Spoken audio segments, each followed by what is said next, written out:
Dr. Edie Eger is one of the most beautiful, divine women on the planet today. And she survived the worst circumstances, something that most of us can't even ever imagine.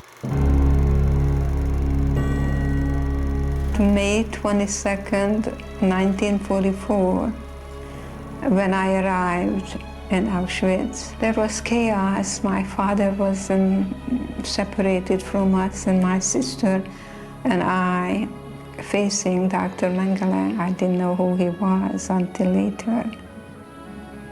And he pointed to my mom to go to the left, and my sister and I to the right. I asked the inmate, when will I see my mother? And she pointed at the chimney, and fire was coming out of the chimney. And she said, you better talk about your mother in past tense, she's burning there. My sister and I hugged each other and said, the spirit never dies, the spirit never dies. I remember that so vividly, even today. In Auschwitz, we didn't know when we took a shower whether water is going to come out or gas. And then there were others who ran into the barbed wires, they got electrocuted. And that night, Dr. Mengele came to the barracks and wanted to be entertained. And my friends who knew that I was a very talented gymnast, and so they volunteered me, and I ended up dancing for Dr. Mengele. I closed my eyes, and the music was Tchaikovsky, and I was dancing in Budapest, the Romeo and Juliet.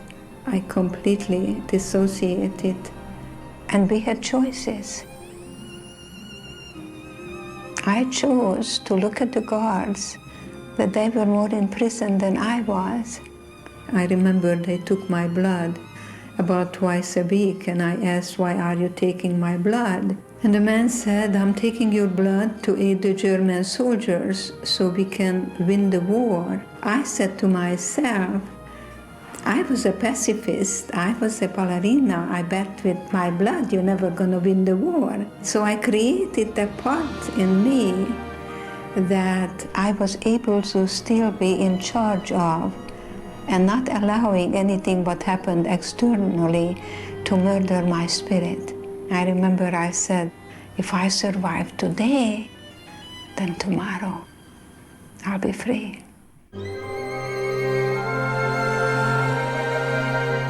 I remember when Marita came to the shadow process and everybody was looking for the negative qualities they needed to embrace. Marita couldn't even say hers, and I kept asking, what is so horrible that you can't even say it? And she said, because of my background, mine is that I'm a Nazi. I was born in Germany in 1955, 10 years after the war. I found out when I was 11 or 12 what my country had done. This is a subject we never talked about. My grandfather wouldn't tell me about his experience. My mother wants nothing to do with this. I'm not the only German that holds this and lives this and hides this. And I found many ways to sabotage myself from ever tasting power or success because, Hitler was successful to coming to power, and that power was horribly abused. I didn't interact with any Germans at all. I stayed away from them, and I did not want to interact with any Jewish person because I didn't want to cause any more pain, and I was ashamed. Samya was willing to shine light on the darkness and willing to take back her own projections for the good of all humanity. In 2006, when Israel bombed Lebanon, at the time I was trying to evacuate members of my family and try to bring them over to the US, and there were no news. You needed to figure out how to reach to them. I became so angry again because here is my family and the bombing. One day I was watching TV. I saw girls crying, little girls. I saw they were Lebanese girls. And of course, every time I saw like Lebanese kids being bombed and everything, I was really, really angry. I was like, yes, yes, yes, like bomb the bastards kind of thing. And at the end, I realized they were reporting from the Israeli border, on the other side of the border. And they looked exactly the same as the Lebanese girl that were killed on the other side of the border. And I saw the pain.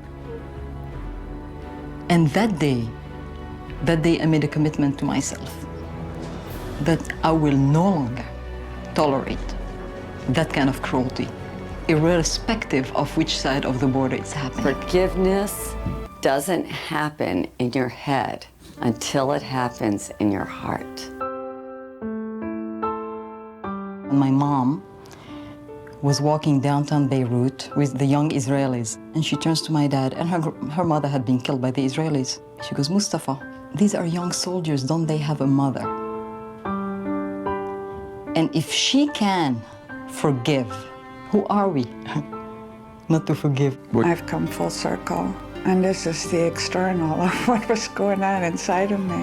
It's how we are able to perceive everything in life as an opportunity for growth.